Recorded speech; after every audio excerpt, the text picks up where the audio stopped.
নমস্কার, doctor Emily Banerjee, genetic councillor, IFM.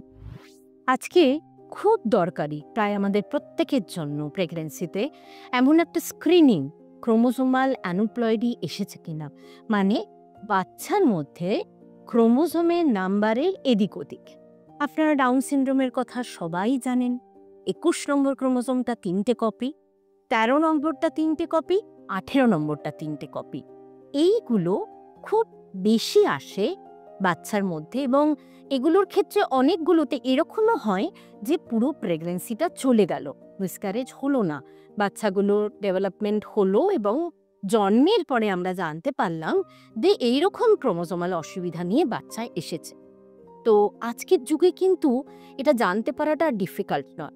Just যখন pregnancy 12 সপ্তাহ হচ্ছে আপনাদের, 12 সপ্তাহের পরের সপ্তাহটা আমরা যে স্ক্রিনিংটায় অবশ্যই যাব, আমরা বলি কম্বাইন স্ক্রিনিং। কেন বলি? মায়ের ব্লাড থেকে একটা সিরাম টেস্টিং করব, আমরা দুটো মার্কার দেখব, প্যাপে আর বিটা এইচসিজি। বিটা এইচসিজি প্রোটিনটা মাপবো আর এদিকে প্যাপেটা মাপবো। এই দুটোকে দেখব মার্কার, আর তার সঙ্গে বাচ্চার আল্ট্রাসোনোগ্রাফি করে এনটি স্ক্যান, নিউক্লিয়ার ট্রান্সলুসেন্সি, ঘাড়ের পিছনের দিকে টা কেমন ডেপথ আছে সেইটা মাপা হবে। এই দুটোকে কম্বাইন করে আমরা রিস্ক প্রেডিক্ট করব কতটা আছে। কতটা আছে বলতে ক্রোমোজোমাল অ্যানুপ্লয়েডির রিস্ক কতটা আছে। যদি রিপোর্টে এরকম দেখেন যে রিপোর্টটা এসছে লো রিস্ক, লো রিস্ক বলতে কীরকম আসবে? 1000-1 থেকেও কম, মানে এরকম এসছে প্রোটিনের লেভেলগুলো, এনটি ভ্যালুটা, তাহলে বাচ্চার মধ্যে অ্যাবনর্মালিটি আসার চান্সেস 1000 জনে 1-এর থেকেও অনেক কম। তাহলে আমরা লো রিস্ক, এটা কিন্তু প্রেডিকশন। এগেন বললাম ইন্টারমিডিয়েট রিস্ক, ভীষণ টেনশনের জায়গা। ইন্টারমিডিয়েট এসছে, কী করবো? ইন্টারমিডিয়েট বলতে 250 জনে 1 জন থেকে 1000 জনে 1 জন, এর মাঝে যদি আসে। এখন এই ভ্যালুটা আমরা ক্যালকুলেট করি, এমওএম ভ্যালুটা সবসময় খেয়াল করবেন। এমওএম কেন?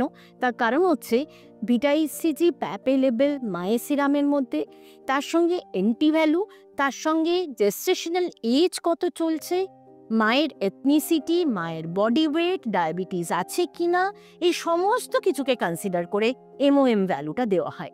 সো এমন জায়গা থেকে মার্কার স্ক্রিনিং করাবেন যেখানে এমওএম ভ্যালুটা, এনটি স্ক্যান, সমস্ত কিছু কনসিডার করে দেওয়া হচ্ছে।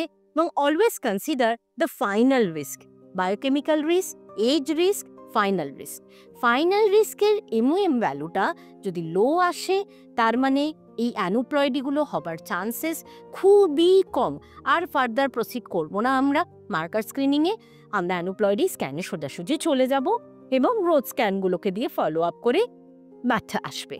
যদি ইন্টারমিডিয়েট আসে কি করব? কিছু করব? প্রচণ্ড ভয় পাবো? না, একদম না। আমরা কি করব?